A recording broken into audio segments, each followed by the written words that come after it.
d'informations sur les personnes.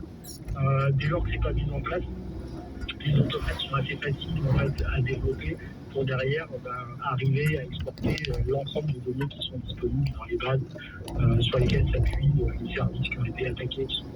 Donc ça, c'est des problèmes liés au logiciel utilisé ou c'est des problèmes liés à la sécurité intérieure de ces administrations, par exemple? C'est plutôt des problèmes qui sont des problèmes de logiciel. En premier lieu, l'absence de contrôle de fréquence de requêtes en fait, sur les API, l'absence de mécanisme en fait, de détection des requêtes anormales en termes de volume, en termes de fréquence, en termes de géographie. On peut surveiller en fait pas mal de choses, même si c'est un petit peu réactif. Et arriver par exemple à couper une attaque avant que l'ensemble de la base de données ait été exportée.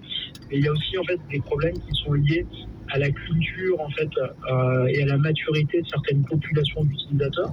Si on prend par exemple les professionnels de santé, pendant très longtemps, pendant plusieurs années, ils ont été très réfractaires à l'authentification renforcée pour des raisons qui étaient des raisons de confort. Donc, par exemple, un médecin en fait qui enchaînait les consultations. Globalement, le fait de lui dire tu vas devoir valider un authentifiant que tu vas recevoir par SMS entre chaque consultation, à chaque fois en fait que tu essayes de valider un tiers payant, c'est pas forcément quelque chose qui plaisait beaucoup aux professionnels de santé, qui étaient très réticents à voir implémenter ce type de mesures de sécurité. Et donc, les gens, les gestionnaires tiers payants, les gens qui écoutent les logiciels de santé, ne voulaient pas se couper en fait de leurs utilisateurs principaux en leur imposant en fait des mesures de sécurité qui étaient mal perçues par les utilisateurs.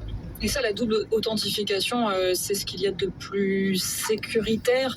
On imagine qu'effectivement, pour des médecins, de s'authentifier 2 fois à chaque consultation, c'est quasiment mission impossible. On s'authentifie par exemple 2 fois à chaque fois qu'on fait une transaction par carte bancaire. En fait, aujourd'hui, c'est beaucoup une question de maturité de secteur. Il y a des choses qui sont déployées à très grande échelle dans les secteurs financiers, par exemple, et qui ne sont pas déployées dans d'autres. Je ne pense pas que ça soit impossible. Il y a beaucoup de sensibilisation et une forme d'acculturation sans doute à faire dans le secteur. Après, il y a aussi l'implémentation qui va jouer. C'est-à-dire que dans certains cas, elle était déployée. Et par exemple, les sessions des utilisateurs pour leur éviter justement de se réauthentifier plusieurs dizaines de fois par jour, parce qu'ils ont beaucoup d'actes en fait et beaucoup en fait d'accès derrière pour vérifier des informations. C'est des jetons de session qui étaient tellement longs pour leur éviter de se réauthentifier que les attaquants arrivaient à les voler, à les rejouer, et donc à contourner les mécanismes d'authentification renforcés. Laurent Besset, directeur général adjoint d'e-Tracing, entreprise spécialisée dans la cybersécurité. Il répondait à Marie Maheu sur France Info. En Chine, les robots humanoïdes viennent d'entrer en bourse en grande pompe. Preuve que Pékin veut miser sur ces robots en forme d'humains, capables de danser, de courir, de sauter avec une grande dextérité. L'entreprise Unitree vient de faire son entrée à la bourse de Shanghai. Et cette introduction a été surveillée de près car il s'agit d'une première pour une entreprise du secteur. Bonjour Delphine Sureau. Bonjour. Vous êtes la correspondante de France Info en direct de Pékin. La Chine veut dominer ce marché mondial des robots humanoïdes d'ici à 2030. Oui, et le fleuron chinois, c'est Unitree, dont l'action vient de bondir ce matin de 500% à la bourse de Shanghai. Cette société, fondée en 2016 par un ingénieur de 26 ans, a commencé par produire des chiens robots avant d'imaginer des modèles humanoïdes que vous avez sûrement vus sur les réseaux lors du gala télévisé du Nouvel An chinois. Ces robots réalisent ici une démonstration de kung-fu synchronisée avec des enfants. Il y a des sauts périlleux, des coups de pied en équilibre et les machines bougent aussi bien que les humains. C'était donc une démonstration de force pour Unitree, mais aussi pour le gouvernement chinois qui a fait de la robotique dopée à l'intelligence artificielle l'un des axes de sa politique industrielle. Ces robots en Chine travaillent dans les usines pour des assemblages de précision, du contrôle qualité, et à la maison, ils peuvent faire le ménage, s'occuper des personnes âgées, et grâce à l'IA, ils apprennent de leur entourage. En tout, plus de 140 startups chinoises ont investi ce marché, mais une seule, Unitree justement, est rentable. L'entreprise vient d'ailleurs de lancer un robot qui court très vite, capable d'atteindre une vitesse de 12 mètres 66 par seconde. Mais pour l'instant, Delphine, les ventes en Chine restent modestes. Oui, le gouvernement chinois multiplie les aides pour porter le secteur et si les ventes progressent, on est loin des chiffres gigantesques habituellement associés au marché chinois. Par exemple, entre janvier et mai, Unitree a vendu 5500 exemplaires de son robot humanoïde phare, le G1, dépassant en 5 mois les ventes de l'an dernier.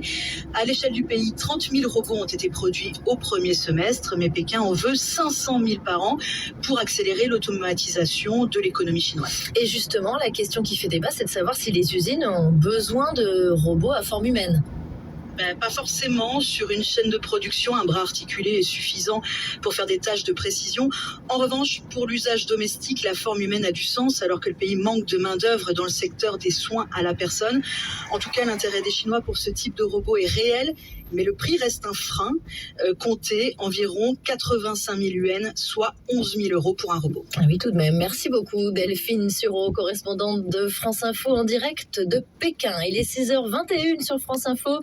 L'info en 1 minute avec vous, Marie Marty-Rossian, et 17 départements sont placés en risque élevé pour les départs de feux de forêt. Principalement sur le pourtour méditerranéen, en Corse, mais aussi en région parisienne. Dans le Var, la préfecture annonce que le feu parti dans le massif du Gros-Bessillon est désormais éteint. Il a parcouru un total de 6300 hectares en près d'un mois. Le début des débats hier, le FC Barcelone, Rodrigo Hernandez sacré champion du monde cet été avec l'Espagne et Ballon d'Or en 2024. France Info. Bonjour Claire Sergent, bonjour Solène. Dans votre décryptage éco ce matin, la grande distribution qui assure venir à la rescousse des agriculteurs. Ils subissent la sécheresse exceptionnelle et font face à de très mauvaises récoltes. Alors en grande surface, les patrons promettent de donner la priorité à l'origine France et ils promettent d'accepter des fruits et des légumes moches, c'est-à-dire tordus ou disons imparfaits, c'est-à-dire qu'ils ont entendu le message des agriculteurs.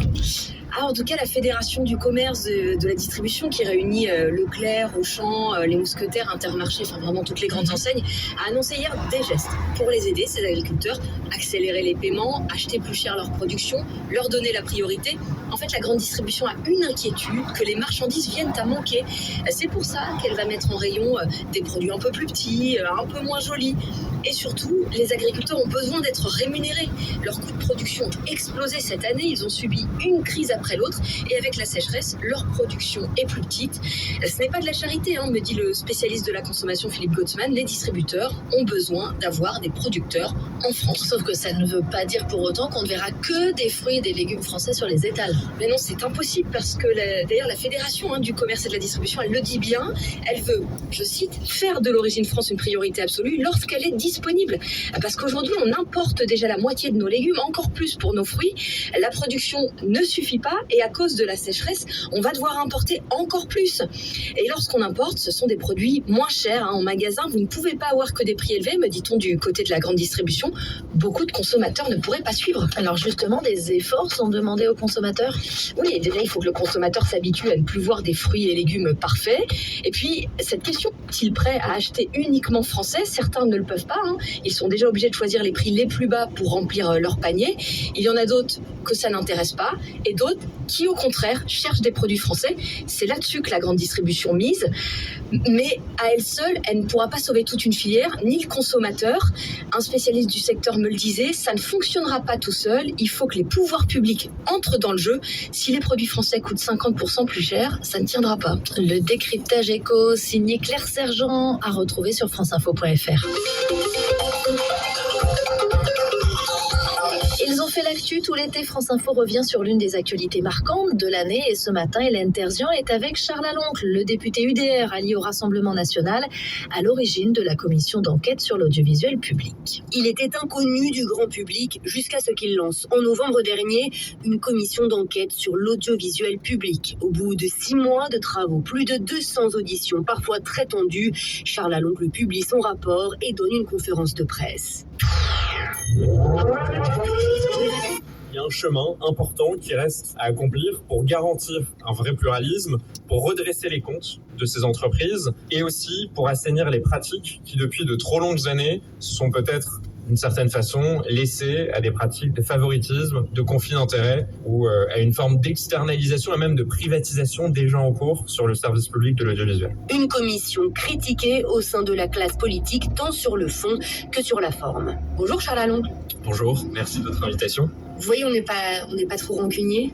Mais vous ne l'êtes pas, parce que je pense que le rôle du service public de l'audiovisuel, c'est aussi de couvrir l'actualité, d'informer les Français. À ce titre-là, moi, j'ai aucun doute sur les missions essentielles de l'audiovisuel public. En tout cas, ce qui est sûr, c'est que cette commission, elle vous a mis sous le feu des projecteurs. Vous avez choisi sur la forme de raconter quasiment en live, parfois en direct sur vos réseaux sociaux, les échanges. Et certains ont dit que vous aviez fait ça pour le buzz, avec le recul. Est-ce que vous feriez tout de la même façon aujourd'hui ? La méthode que j'ai choisie, que j'assume, qui a été d'ailleurs critiquée, mais qui est totalement légale, c'est celle de prendre les Français à témoin. C'est celle de révéler, depuis la première audition jusqu'à la 70e audition, un bon nombre de questions, un bon nombre de réponses qui pouvaient être posées, et aussi que les Français s'intéressent audition après audition à ce travail, cette exigence d'évaluation des politiques publiques. J'ai été très sensible aux mails que je pouvais recevoir, j'ai été très sensible aux questions que les Français pouvaient se poser sur les réseaux sociaux. Plus on fera la transparence sur les travaux parlementaires, plus aussi on réussira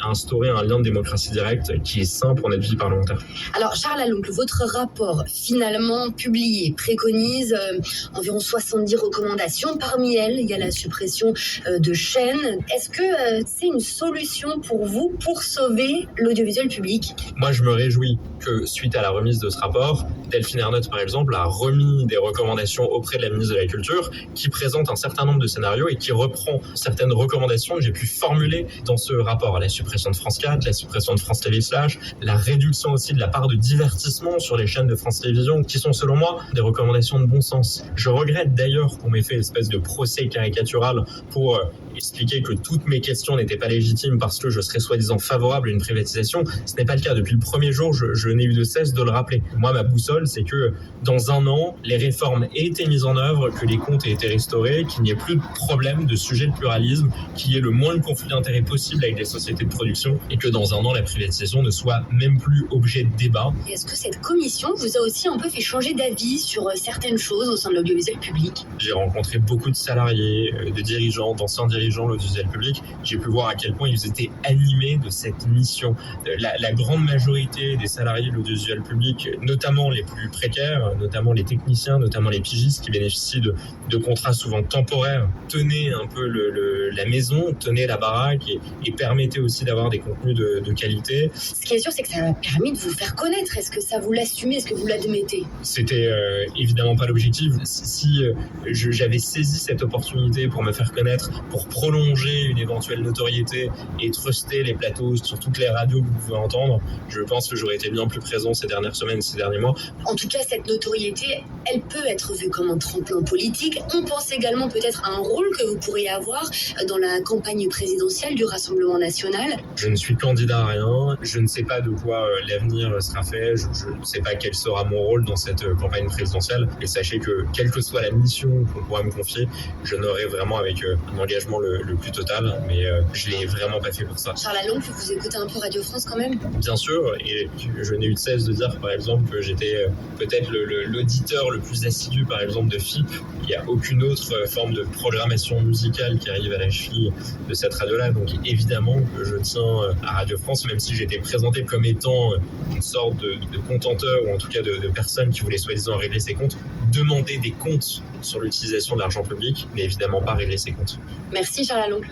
Merci à vous. Ils ont fait l'actu avec Hélène Terzian à réécouter sur l'application Radio France. Ils ont fait l'actu en partenariat avec le magazine Society.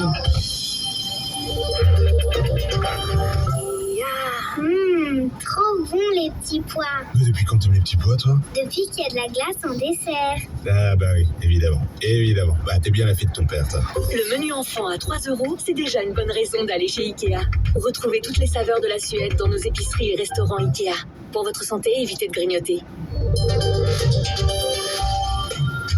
France Info Météo, avec Préfond, le référent retraite, épargne et prévoyance des agents de la fonction publique. Plus de 60 ans d'expertise pour bâtir une retraite solide. Préfond.fr. Sophie Breillat, il pleut au nord ce matin. Oui, des Hauts-de-France jusqu'à la pointe du Cotentin et la pointe Finistère. Et cette perturbation va s'étendre jusqu'au Pays de la Loire, le bassin parisien et les Ardennes cet après-midi, avec un vent d'ouest qui souffle jusqu'à 50 km/h. Attention aux grisailles ce matin qui se développent le long des côtes atlantiques qui laissent place à un ciel variable cet après-midi. Partout ailleurs, du beau soleil, un peu plus nuageux des côtes rochelaises jusqu'à la Moselle. Et les températures baissent sur une grande partie du pays de 19 à 32-33 degrés du sud-ouest jusqu'au nord. Il fait encore chaud en Méditerranée jusqu'à 37 degrés. Sophie Bria, bon réveil sur France Info, il est 6h30. France Info. Solène Crescent. Et c'est un phénomène que l'on connaît bien en France, mais qui s'aggrave à mesure que les vagues de chaleur s'enchaînent. Le phénomène du retrait-gonflement dû au sol argileux et qui cause des fissures sur les maisons. 12 millions de maisons sont concernées en France et le département du Cher est particulièrement touché. À Vierzon, par exemple, après les fortes chaleurs, de plus en plus de propriétaires contactent la mairie et ils redoutent le pire. Alexandre Moto. Depuis 5 ans, les fissures dans les murs de la maison d'André Billy s'agrandissent. Mais cette année, selon ses propres mots, c'est le désastre. Ça s'appelle catastrophe. Tout a pété là. Des fissures intérieures qui font 7-8 cm, extérieures, on passe la main. Elle est morte la maison. Suite à ça, moi j'ai rappelé tout de suite mon assurance. Encore une fois, qui m'ont dit Monsieur Billy, nous on ne bougera pas tant qu'il n'y aura pas de catastrophe naturelle. L'indemnisation des assurances passe effectivement par la reconnaissance de l'état de catastrophe naturelle. Sans cela, André Billy reste dans l'impasse. Il faut que ça passe aux catastrophes naturelles. Mais le pire, c'est l'assurance. Eux, ils bonnent complètement. Pour venir en aide aux sinistrés, la mairie de Vierzon centralise les dossiers avant de les transmettre à la préfecture du Cher. La directrice générale des services de la ville, la DGS, Gaëlle Ducoux-Laloy, voit passer un surplus de demandes. On instruit un dossier, on dépose